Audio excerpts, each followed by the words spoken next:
कूटनीति अगर एक खेल होता तो भारत निसंदेह इसका विशिष्ट विशेषज्ञ होता।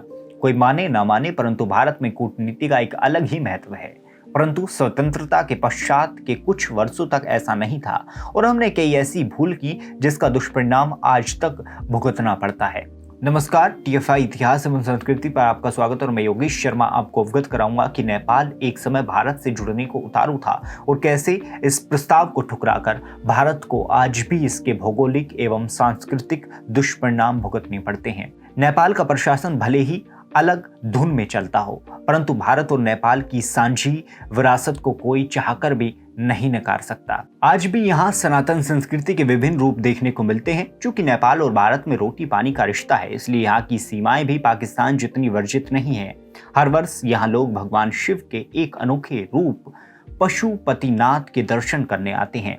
नेपाल की सीमाएं भारत के दो महत्वपूर्ण राज्य उत्तर प्रदेश और बिहार से जुड़ी हुई हैं और जिस प्रकार से बिहार का नेपाल से सांस्कृतिक नाता रहा है वो भी अनूठा है। कहते हैं कि मिथिला प्रांत के कई क्षेत्र वर्तमान नेपाल में भी स्थित थे और कुछ लोग सांस्कृतिक रूप से नेपाल को मिथिलांचल का ही एक भाग भी मानते हैं, परंतु इस बारे में फिर कभी। परंतु क्या आपको पता है कि नेपाल एक समय स्वतंत्र भारत का भाग बनना चाहता था? अंग्रेजों का अधिकांश भारत पर नियंत्रण स्थापित था, परंतु नेपाल का भौगोलिक रूप ऐसा था कि अंग्रेज चाहकर भी यहाँ संपूर्ण नियंत्रण नहीं जमा सके। ऐसे में उन्होंने संधि का प्रस्ताव रखा जिसे नेपाल ने मान लिया। परंतु क्या आपको पता है कि एक समय नेपाल भारत में विलय हेतु तैयार था?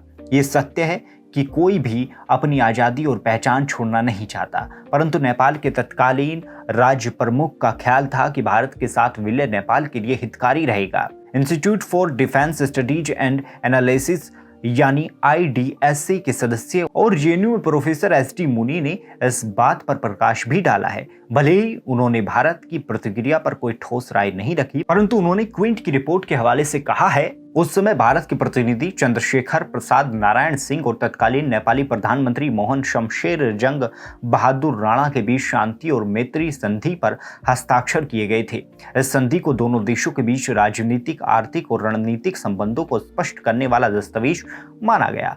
तब से यानी राणा के समय से अब तक नेपाल में कई राजनीतिक बदलाव हो चुके हैं और अब भारत के प्रति नेपाल की विदेश नीति भी बदली है।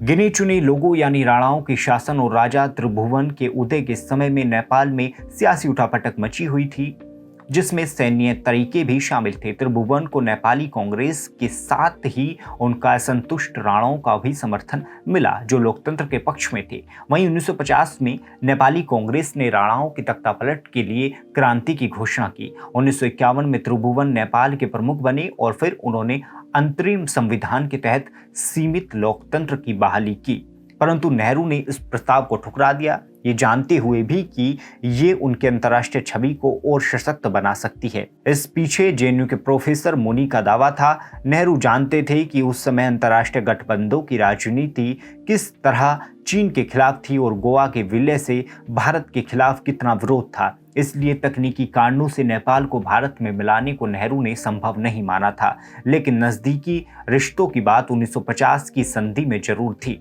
जो राणा के समय में हुई थी। ये बात क्विंट के एक लेख में भी प्रकाशित हुई, परंतु उसने साथ में ये भी कहा कि त्रिभुवन भारत के साथ बेहद करीबी रिश्ते रखने के पक्ष में थे। ये सही है, लेकिन दूसरी तरफ नेहरू चाहते थे कि नेपाल आजाद रहे, क्योंकि विलय जैसे किसी कदम से फिर अंग्रेजों और अमेरिकियों की दखलंदाजी से समस्याएं खड़ी हो सकती थी। इसी बात का कुछ वर्ष पूर्व राष्ट्रपति प्रणब मुखर्जी ने भी अनुमोदन किया था। परिणाम स्वरूप आज भी भारत को नेपाल की ओर से उग्रवाद एवं कम्युनिस्टों का प्रकोप झेलना पड़ता है, जिन्हें चीन बढ़ावा देने में कोई कसर नहीं छोड़ता। कल्पना कीजिए कि अगर नेपाल भी भारत में होता तो फिर सांस्कृतिक एवं भौगोलिक दृष्टिकोण से भारत को उतनी समस्याएं नहीं होती जितना आज उसे झेलनी पड़ती हैं। केवल UN सुरक्षा परिषद में एक स्थायी सीट ही नहीं, नेहरू की अनेक ऐसी भूल थी जिसके कारण आज भी इतिहास उन्हें क्षमा नहीं कर सकता। आपको हमारा वीडियो कैसा लगा कमेंट सेक्शन में अवश्य बताएं।